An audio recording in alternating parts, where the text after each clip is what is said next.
Watch. Queen Elizabeth II wants Camilla to be queen consort. As Winnie the Bish would say, Lamorne was in a hairy situation. The hilarious New Girl Rewatch podcast. Welcome to our show, from iHeartMedia and hosted by Zooey Deschanel, Lamorne Morris and Hannah Simone, premiered in January.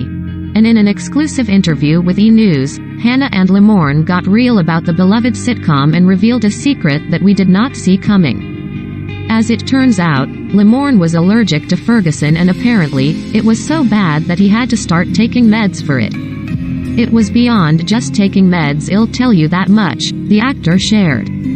There were a lot of things we had to go through in order for me to work with. The pair explained that when the producers wrote Ferguson into the storyline, they didn't know about Lamorne's allergies. But once he was written in, there was no turning back. Right out the gate, fans immediately loved Ferguson, Lamorne explained. So it was like, I can't switch to a cat that I am not allergic to. I think we triadine some episodes, like we played with the idea of other animals, but Ferguson as king. That he is. And Hannah says she remembers some difficult scenes with the exotic short-hair cat.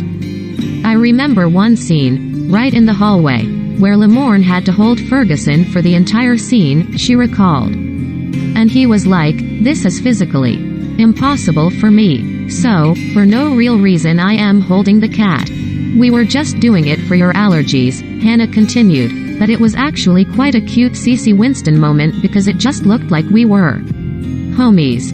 It was real-life friendship of me just holding this cat so you didn't have to sneeze the whole time. Sounds like a classic Cece and Winston mess around if you ask us. And Hannah says that memories like this one are what makes Welcome to our show so special. When people tune in, she explained, they'll see there are so many moments where what was happening in our real life kind of played out on screen. Like real moments of our friendship, having each other's back, she added. Like me holding the cat because I love Lamorne and I don't want him to be. Cece and Winston being besties IRL is everything we never knew we needed. Is pretending to not be allergic to Ferguson the biggest stunt prank Sinatra has ever pulled?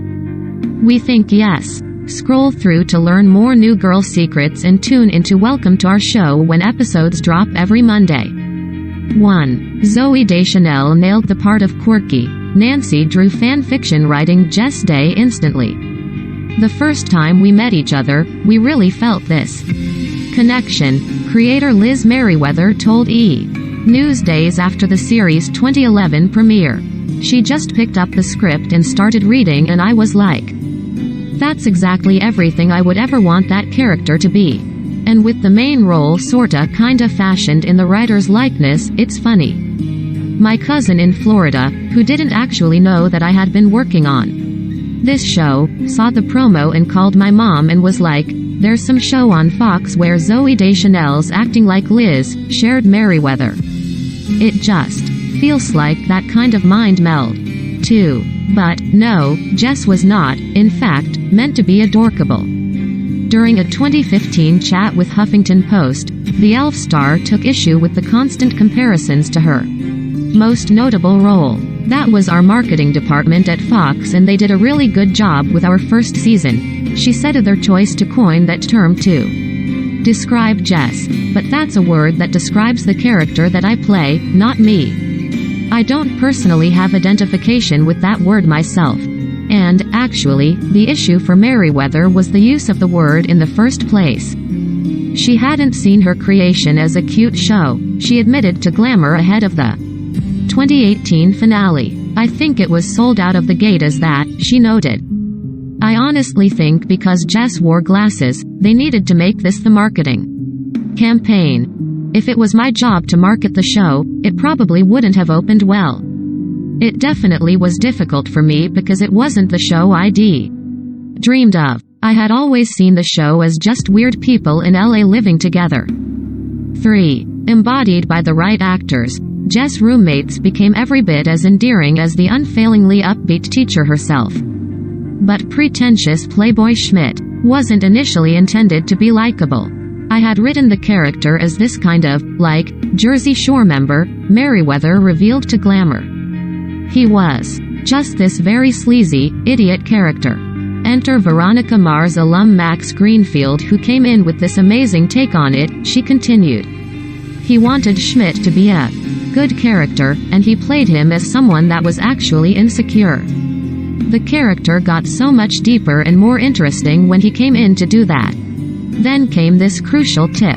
Approaching executive producer Jake Kasdan, Greenfield told Entertainment Weekly, he said, "Let's just try to make this character as not douchey as possible." And he goes, "Well, just don't play him douchey." 4. Greenfield particularly leaned into this character quirk. "I like to pick them specifically," he told E! News, of mispronouncing words like J-cut allure, chut ta ne.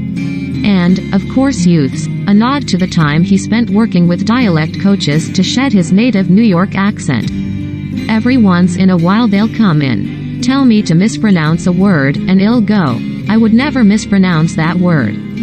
Why would I ever say that incorrectly? But I like to identify them, and then hit them, and they get very upset. Sometimes I'll do it at the table read, and they're like, we just want to hear it. 5. Jake Johnson was asked to make one big change after getting cast. When the actor got the call from his manager telling him that Fox requested he drop 10 to 15 pounds to inhabit sarcastic cash-strapped bartender and eventual Jess love interest Nick Miller, I almost started crying, Johnson revealed on Slate's Thirst Aid Kit podcast last year. But it wasn't because he was offended. On his way to celebrate the booking with wife Erin Payne at a Mexican restaurant, I was already thinking about what I was going to order, Johnson told the Advocate. I was going to get chips and guacamole, a blended margarita, a quesadilla for the table, and a chicken burrito for me. I knew she was going to get tacos, so I figured we'd do a little mix and match on that. Instead, he shared, I had chicken salad with no dressing. But once he was established on the show with his regular, still pretty fit shape, they made a bunch of jokes, he said on Thirst Aid Kit. Once Liz made a joke about it and Max Greenfield hit the joke and everybody laughed. I think everybody at the network could exhale and say, Nick Miller, he could be the chubby guy. As soon as that joke happened, I got my two sides, I got my margaritas, I was back to eating the way I should eat. 6. Lamorne Morris originally auditioned to play Coach. In the scene, he was wearing jeggings and a halter top, they were at a Halloween party or something, and I committed the audition dressed that way, Morris detailed to backstage. I put a bunch of Vaseline on my legs or something stupid, which is a no-no, don't do that. I did it and they passed on me originally. It wasn't so much performance, it was what I did. Ultimately, they had me come back in, and that's the note he gave me. Don't wear what you wore before, it was too distracting. 1 or 2 auditions later, he reached the final audition, Morris revealed to E! News, only to get an offer for a CBS pilot called The Assistants. Though he really wanted to be on New Girl, he explained, I had to choose who was making me the offer. Because I could go and audition for New Girl and do the test and not get it, and then CBS goes and tests for their show and picks someone else, and then I am just out of luck. Ultimately, Damon Wayans Jr. was chosen to portray the confident personal trainer only to find out his series, Happy Endings, which had been in limbo, was picked up for a second season. And with Morris' pilot not moving forward, creators brought him in again to audition for the new role of lovably goofy Winston. Now that was the grueling part of the audition process, Morris noted, because I had to re-audition all over again against the entire town. I mean, you name it, everyone was reading for it. I auditioned a total of 15 times for New Girl. 7. And there's a lot of Morris in Winston prank Sinatra Bishop. Even things down to exposition, like, my characters from Chicago, noted the actor, who just wrapped the second season of his hit Netflix series Woke. My character's a LeBron James fan. I am a LeBron James fan. Love the Bulls. My character loves the Bulls. I love basketball, obviously, and they made my character a former pro basketball player from Lativa. While writers lifted a lot from his real life, Obviously it's a heightened version, he said. I am not as dense as Winston is. But I just remember after the show ending, me having moments where I had to remind myself that I am Lamorne, not Winston, so stop behaving this way. 8. Johnson was actually responsible for bringing Wayans back. After Happy Ending's unfortunate finish, it wasn't New Girl producers who initially reached about getting Coach back in the loft for the 3rd season. Rather, while Wayans and Johnson were shooting the 2014 buddy comedy Let's Be Cops, Jake talked to me about coming back to New Girl and maybe doing some stuff, Wayans told E! News. And then it actually happened, so it just felt right. It's like being back with E! Family. Morris recalled having chemistry with Wayans instantly. He definitely helped my character a lot, he told E! News. There were moments on set where we were doing bits or in a scene and had just whisper jokes in my ear. I mean, he's like one of the funniest people on the planet and his joke writing ability is top. So when he pitches a joke, it's funny. And you use it. 9. Still, things were a little weird at first, Morris admitted, though not among the cast. Everyone kept saying, "Wait, Damon's coming back. Are you leaving?" I was like, "What? Why do I have to leave because another dude's coming back on the show? There's room for all of us. Fox has plenty of money. I am sure they can pay Damon." The questions reached such a fevered pitch on one Golden Globes carpet that Morris recalled Johnson snapping back, saying, "What are you implying? Damon did one episode of the show. I think we're a good 20 episodes in with Lamorne. I think it's safe to say Lamorne as a member of this cast. It was warranted," noted Johnson during a panel at 2020's Vulture Festival. "They were utter dogs, questions," he explained. "You don't just need one black guy. You can have a bunch of them on the show." 10. Nick's friendship with reserved neighbor Tran? Also Johnson. Showrunner Dave Finkel recounted to the AV Club in 2013 about the time Johnson texted Merriweather with a new idea. He was like, "What if I have a Vietnamese friend in a park?" Added Merriweather, "And he doesn't speak English, and his family gets really mad at me for hanging out with him." Soon after, Ralph Hahn was cast as the recurring character who popped up in 7 episodes, only ever uttering 2 speaking lines. 11. Such suggestions from the cast were always well received. "One thing that I love is that we are really allowed to do our thing," Deschanel raved in a joint 2012 Collider interview with Merriweather. "We're allowed to be actors and contribute, and it's not always that way. I think a lot of actors feel stifled. Thesis such an open atmosphere. We're allowed to play and have fun, and it's a wonderful atmosphere to work in." In the past, she continued, "I've had experiences where I wasn't allowed to change words around at all because you have to say everything exactly as written on the page. That's not fun for me. For me, part of being an actor is being able to contribute to a character's rhythms. If there's room to explore, you find a happy medium. We almost always get it as written, and then we throw some improvs in or some alternatives." Agreed Morris. "The great thing about our show is that Liz Merriweather and all the writers, Brett Baer, Dave Finkel, they did a great job of blending the bits that we did off camera and who we really were with our characters." 12. True American as a truly anything goes situation. Though there's now an entire website dedicated to the rules of the roommates' beloved drinking game, First introduced in Season 1, Episode 20, they certainly didn't come from the writers. We were all reading the script and it said, "Now they all play a drinking game," Johnson told E! News. And I think it was Lamorne who finally said, "What are the rules to true American?" And the writers, to be perfectly honest, we're not sure.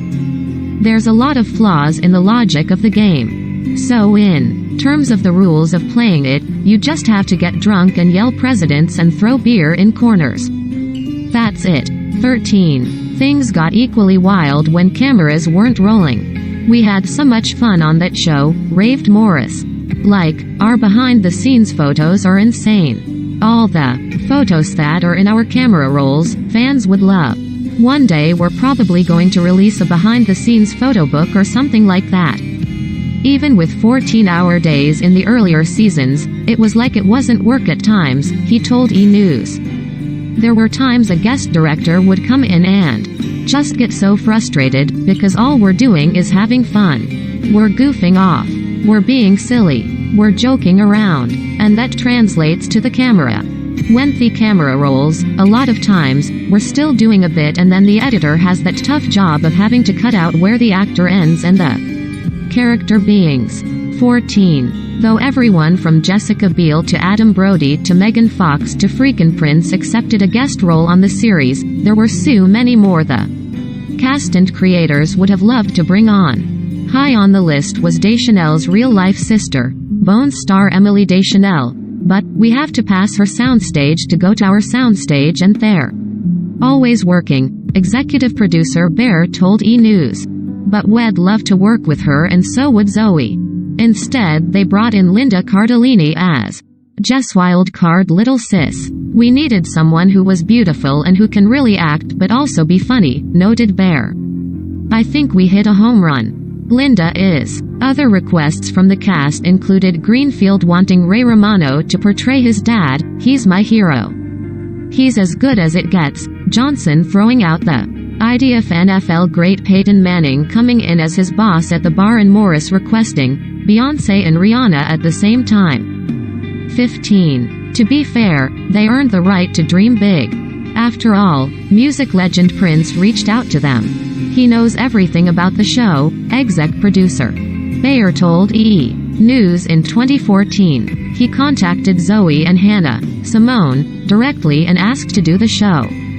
The original plan was to cast the Purple One in a Season 2 episode called Virgins, but he turned them down, Merriweather revealed to Vulture. Obviously, in hindsight, the episode was too racy, she admitted. But we were told he would be interested in coming back to do something else another time. He followed throughout the start of Season 3 and with the series slated to air in the post-Super Bowl slot. It was perfect timing, noted Bear. Pitched the idea that the crew would end up at his house party, the musician agreed with one caveat. He said, I want to be involved in the show in a real way and I want to help Nick and Jess with their relationship, executive producer Finkel told E! News. Added Bear, he's a Nick and Jess shipper. 16. And, yes, he had some other demands, but they all stemmed from an obsession to make the episode the best ever.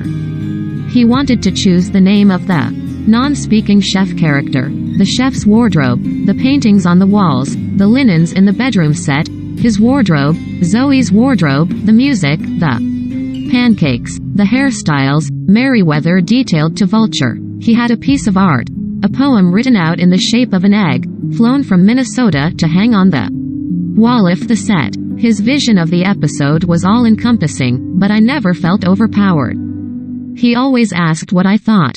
It was like he was asking me to rise up to meet him. Midway through the week-long nighttime shoot, he approached Merriweather with another suggestion. Set to surprise Jess in a dark closet, he asked, isn't this funnier? If he flicked on a lighter under his chin rather than a flashlight. I tried to stay cool, Merriweather recalled. Yeah, that's funnier. Let's do that. As if there were ever a world where doing exactly what was inside Prince's head wasn't one of the greatest privileges of my life. 17. Also a new girl stan. Taylor Swift, who was quoting lines to us from the show, Merriweather told Entertainment Weekly, when she made a cameo as Elaine, a woman who broke up Cece's arranged wedding in the Season 2 finale. She kind of came and nailed it, Merriweather continued. We love bringing in guest stars, but we really try to make it feel like they're part of the show and it's not just stunt casting. In fact, Swift was so good, it was a little bit frustrating, Johnson admitted. She came in and is really nice. It's not an easy scene. There were probably 70 extras there, though I am sure she performs to so much bigger crowds than that on a regular basis. She had, like, a little monologue and delivered it perfectly. Liz gave her alternative jokes and lines, she delivered them all perfectly. It was frustrating. 18. There's a reason it took forever to land at a happily ever after for Nick and Jess, Cece and Schmidt.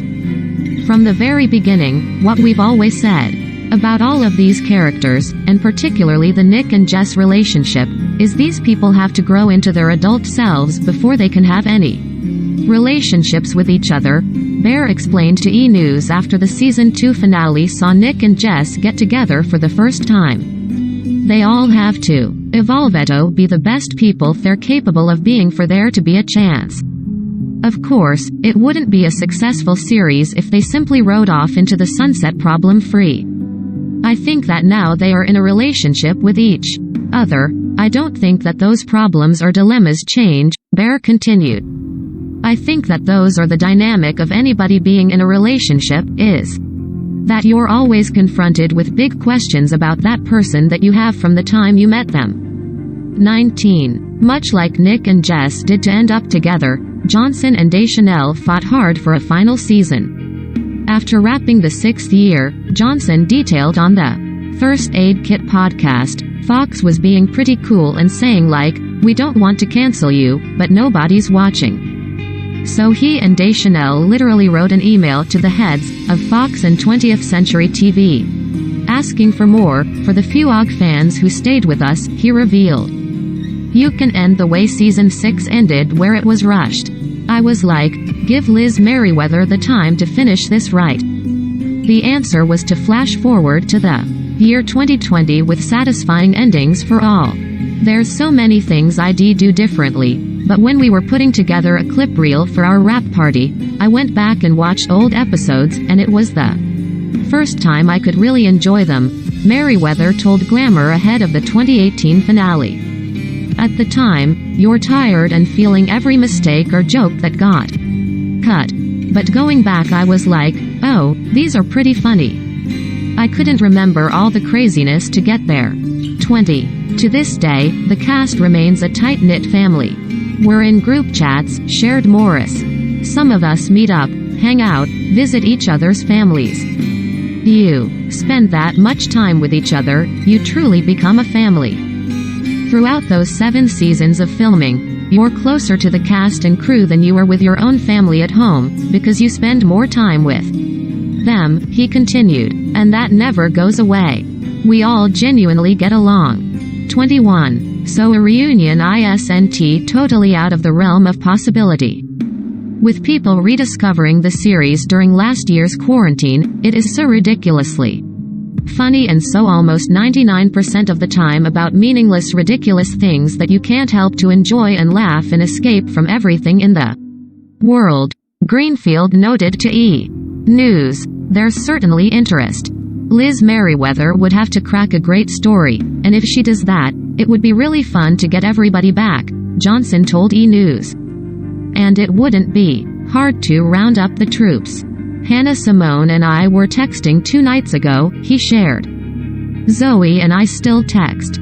All the guys and I are on a text chain. Everybody's still linked up, so I would be surprised if there's not some sort of a thing at some point where everybody comes back. Morris would actually take it one step further.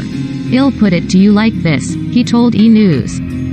Dexter is coming back. It's one of the greatest shows in my opinion, and I think it's going to do gangbusters. New Girl will be even bigger. Obviously there are a lot of things that would have to make sense, but for sure, that's something I would love to do. And I think I've spoken to other castmates as well that feel the exact same way. Do one final season or, hell, a new girl movie.